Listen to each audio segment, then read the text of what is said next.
asking about Grandpa was forbidden. The moment I uttered the word grandfather, grandfather, grandfather, Dad would snap. His eyes darkened, his jaw clenched, and every time I heard the same thing. He is no longer part of this family. Period. I only saw Grandpa twice as a child. I was too young to remember much. Just fragments.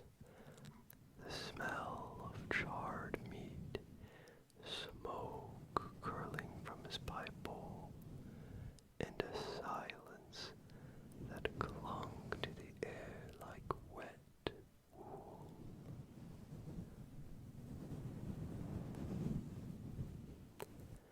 The only thing I recall clearly is how enormous he seemed whenever he visited, or maybe I was just too small.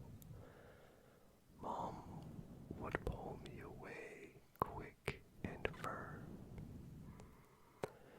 When I turned 18 and moved to the city for college, I found myself digging through Dad's old things during a rare quiet moment. Among bills and expired driver's licenses, I discovered a yellow envelope. Inside was a crumpled letter sent from a town called Lodell. A speck on the map 2 hours north. The return address read George and Marilyn Arder. At first, the names meant nothing,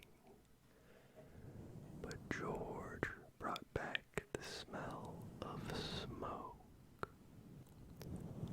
Looking back now, I don't know why I went there, but I've always been curious, and something pulled me toward that place.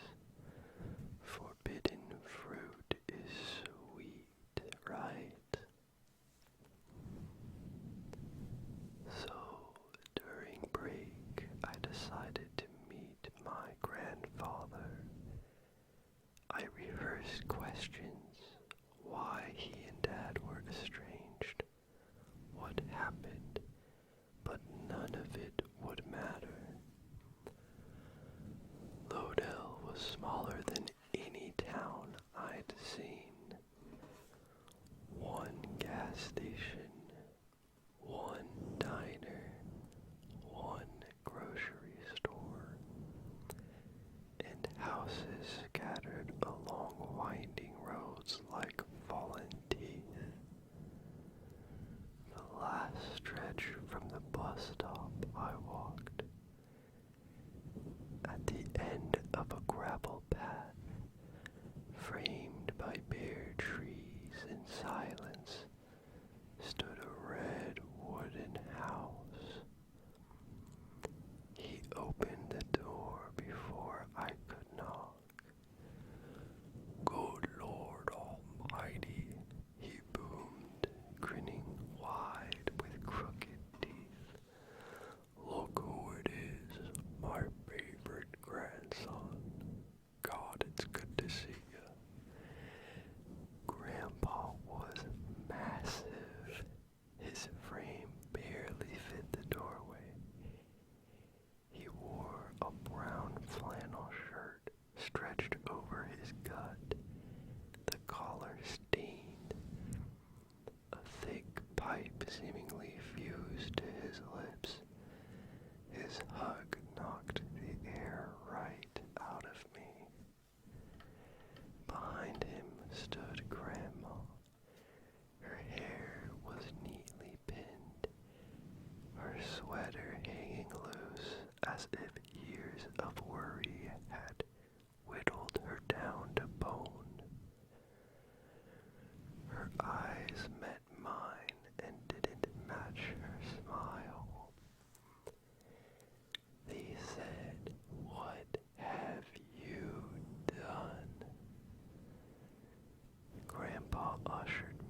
was kind, genuine, funny.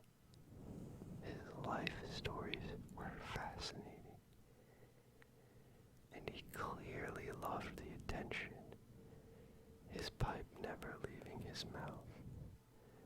Everything seemed normal, except for one thing. Except for one thing. His appetite. His appetite. He ate constantly, bacon by the pound, bread by the loaf, pies in a single sitting. Once I watched him devour an entire rotisserie chicken and a pan of cornbread before dinner. He chewed loudly, wheezing, sweating, never stopping. Plates piled around him like building blocks, yet he always wanted more. Licking plates, sucking grease from his fingers, gulping tea by the liter, nearly choking on it.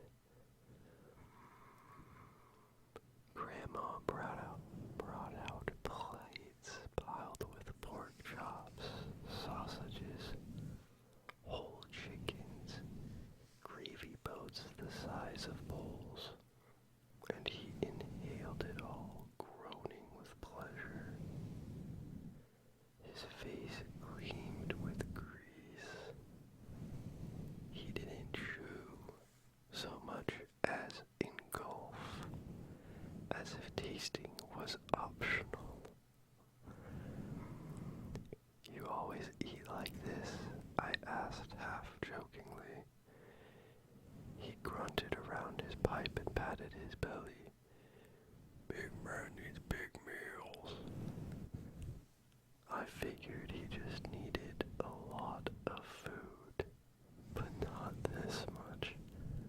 All day, he only ate and smoked, barely able to move from his chair, just sitting in the kitchen, waiting for the next massive meal. Hell, I don't think I've eaten as much in my life as he did in one dinner. Still, evenings with him were fun until the hunger returned. One night, Grandma caught me alone in the hall while Grandpa snored like a bear in the next room. "You need to leave," she whispered, her face pale, lips cracked. "While he's asleep tomorrow, first thing." But why? She flinched at the sound of heavy footsteps. Grandpa emerged from the shadows, pipe smoldering, eyes unreadable. "Everything all right?" "Just telling him about my childhood," Grandma answered too quickly. Grandpa stared at us in silence, and for the first time, I felt afraid. The only light was his burning pipe, the only sound his labored breathing. He filled the hallway, his bulk swallowing the space. "This house has many stories," he finally rumbled before retreating to bed. I barely slept that night. Between Grandpa snoring and the dread gnawing at me,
something grim. First pigs, then goats, chickens, even dogs.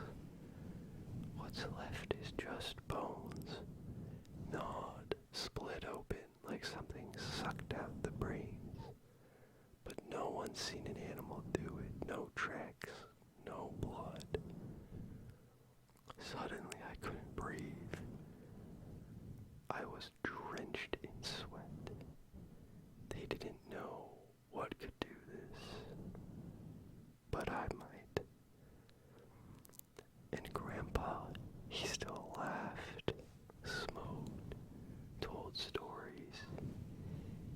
Evenings he'd call me to the porch where kids gather like moths to his booming voice. One older girl, maybe 10, sat at his feet and asked, "Mr. Arter, are you even scared?" He looked at her and smiled slowly. "Only when the meat runs out," he said, laughing like it was a joke. The kids laughed too. I didn't. When I asked about the missing animals, Grandpa just chuckled through a mouthful of stew. "Wild times, huh? Makes me feel young again." He played cards with me and the kids. Everyone adored him, but I grew uneasy around his bloated body, his yellow teeth grinning through smoke as he launched into another story. Too good, too vivid, too scary. The kids leaned in wide-eyed while Grandpa basked in their attention, until Grandma shaking announced, "We're out of food, nothing left. No meat, no eggs, not even flour. We can't." "Find more," Grandpa growled, pupils shrinking to pins. "I'm starving." He didn't move from his chair. Even when we went to bed, he stayed in the kitchen. Around 3 a.m., I woke up thirsty and flicked on the kitchen light, then nearly had a heart attack. Grandpa was still in his chair, trembling, staring at the same spot. His skin was pale, almost translucent, veins purple beneath. His pipe was gone. For the first time I saw him without it, and that alone made me want to crawl into a corner. At first, I thought he was dead, but then he shook harder, sweat beading on his forehead. "Grandpa, you okay?" I whispered. "Give me food, boy." His voice held no trace of the man I'd known. No warmth, just threat. Something not human. "I'll go to the store in the morning. Just sleep, Grandpa." "Give me food." He didn't look up. I edged past him, turning off the light.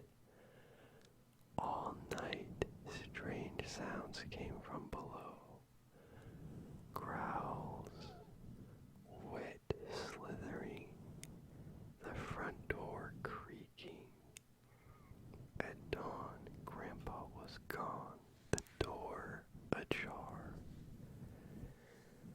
Grandma stood behind me, eyes red with fury and regret. "Go, grandson, now. He won't be satisfied with store food. Pack your things and leave."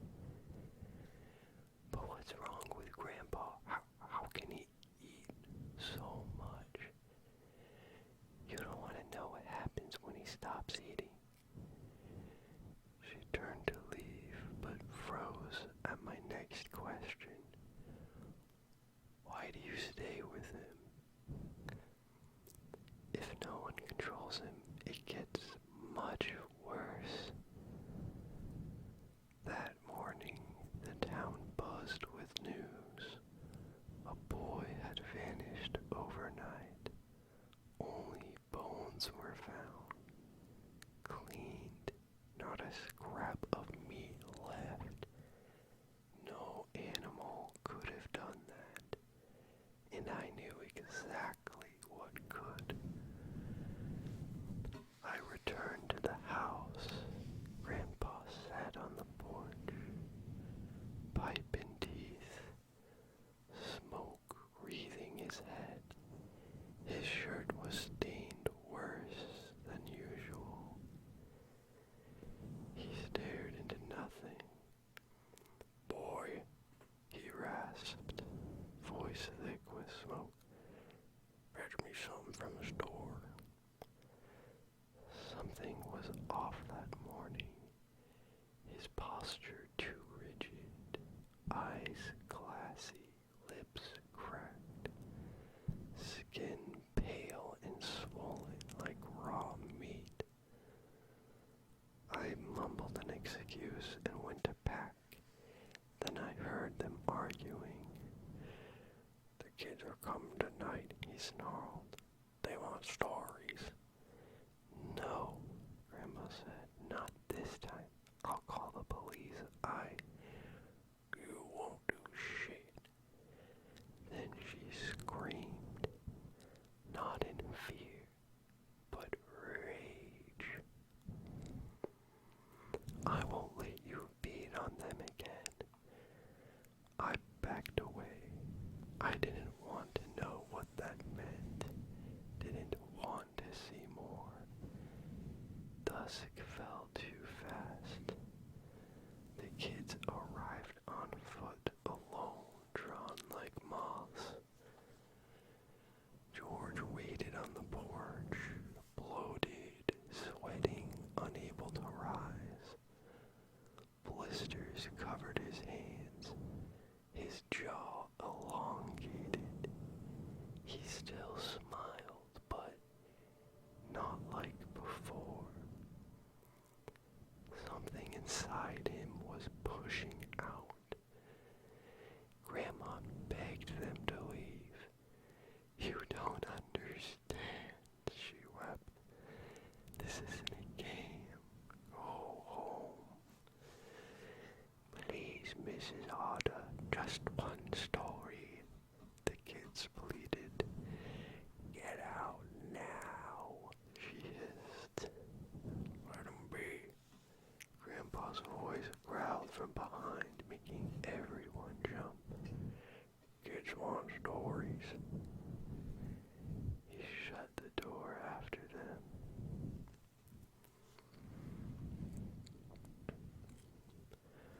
Grandpa swelled grotesquely. Glassy-eyed, he stared at them, his pipe forgotten.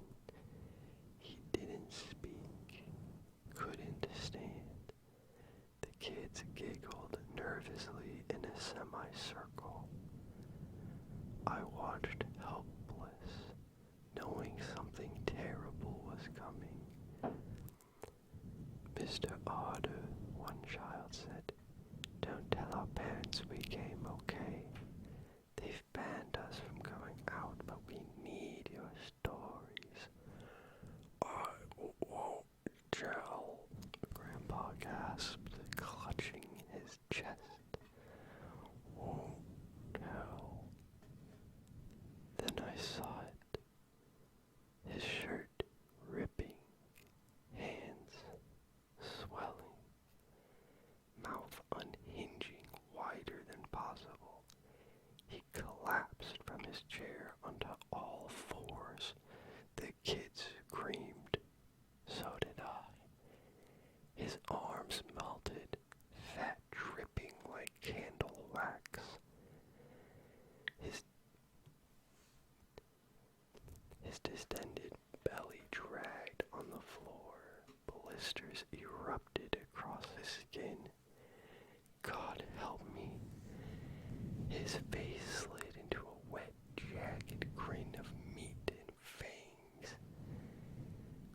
stepped between him and the kids, gripping a fireplace poker, her eyes darting to me. Run!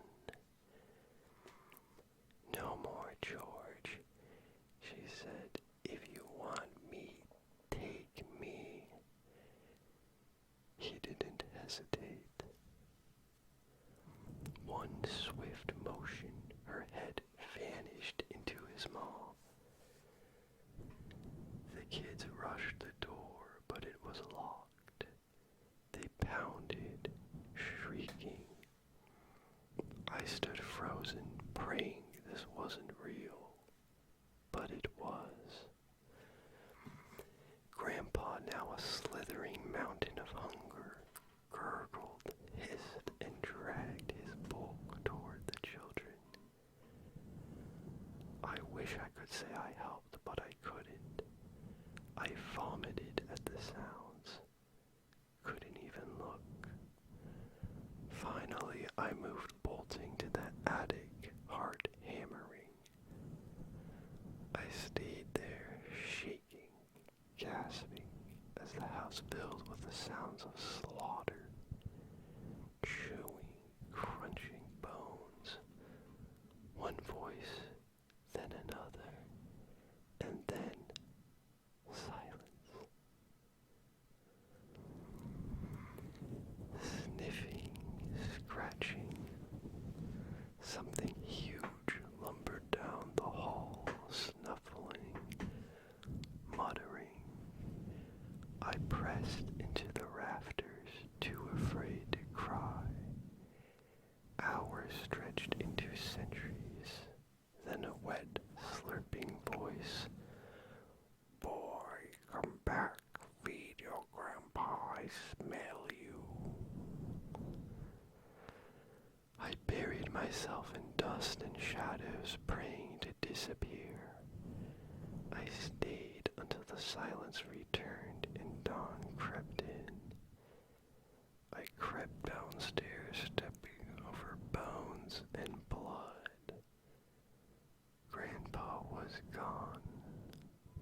Only a greasy stain remained where he'd fallen.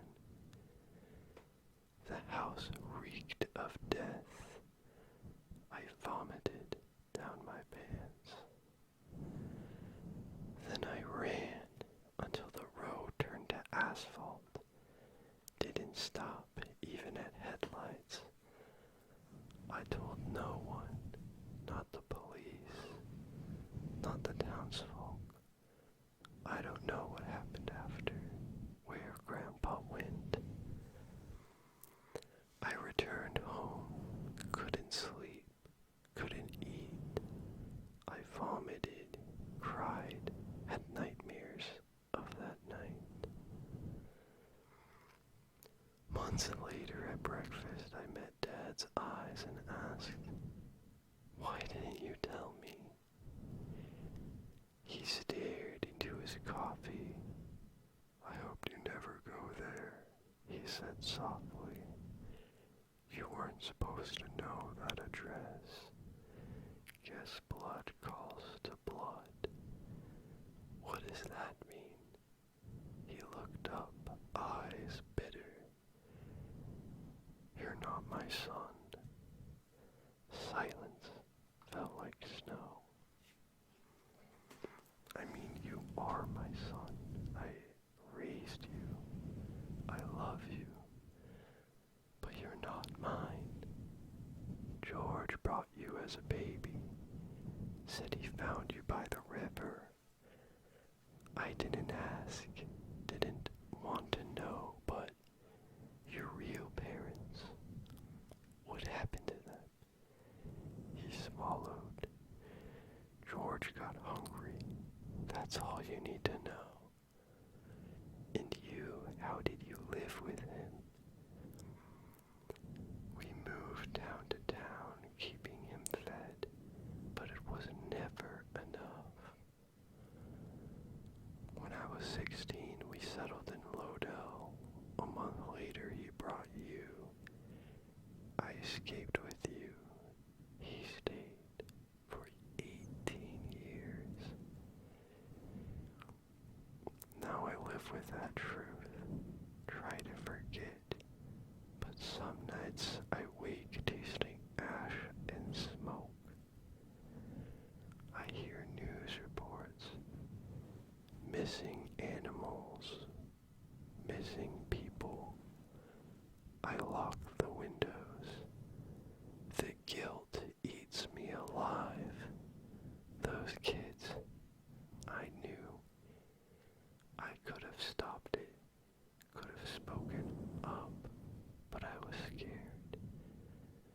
And that, like the nightmares, will haunt me forever.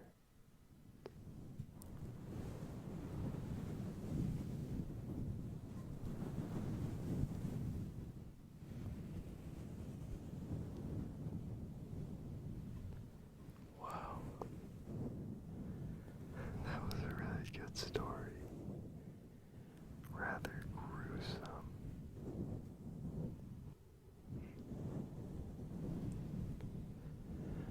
I just can't believe he didn't leave way earlier. What? That was crazy. I would have noped out of there so fast.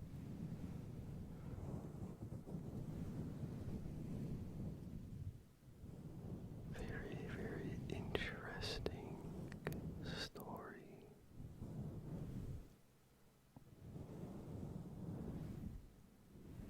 Let me know what you think. Did you enjoy it? Did you almost wet yourself? I know I most certainly did.